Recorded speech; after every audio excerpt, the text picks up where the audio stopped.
evident. Yeah. So these themes are interrelated very much. And I think a lot of these interventions over the last 20, 30 years, we've been seduced by personality.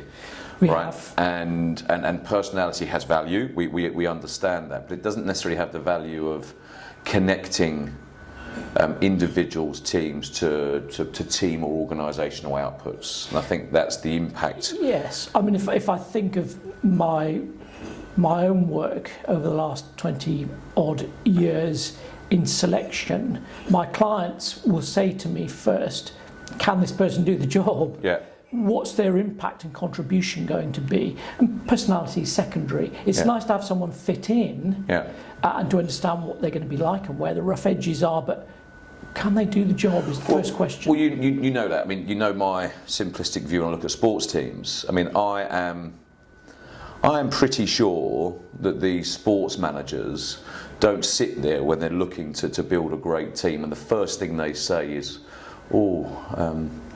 what I need here are a couple of diligent people, a couple of extroverts, a couple of introverts, someone who's resilient, someone who's reflective. You know, they don't say that. They would say, give me someone up front that's going to score goals or baskets or whatever it might be. Give me someone that's going to defend those. Give me someone who sits in the middle and creates the play. And then let them all work together. That's what they say. Because they look at the impact first, personality second. So I suppose that's where the GC Index comes in. It does really surprise me that organisations have not embraced that simple concept, and I don't know why that's the case. I think you're being a little unfair. Okay. We are increasingly talking to some quite visionary folk in the world of talent, in human resources, that see that need to shift fundamentally their view of what talent is. That's the starting point.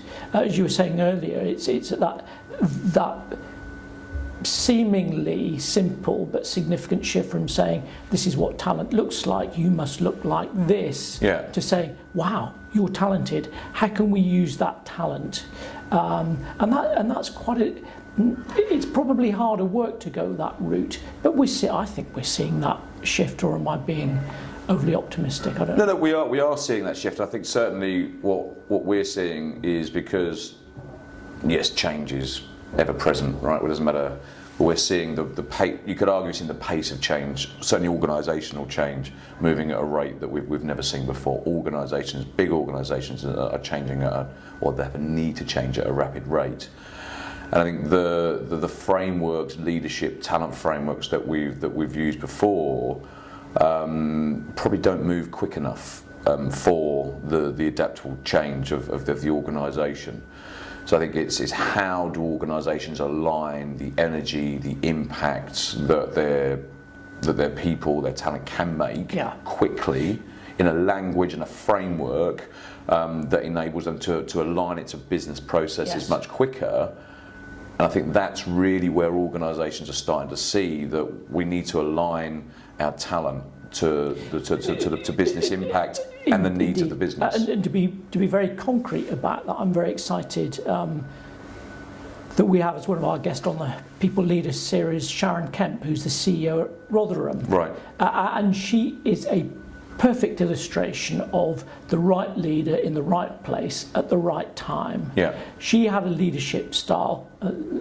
She's been there 4 years and turned the place around, and we will hear her story. But it's an illustration of saying that was the sort of leadership they needed at that point in time. Yeah. And that was represented in her GC Index profile. I don't want to give too much of that story away because,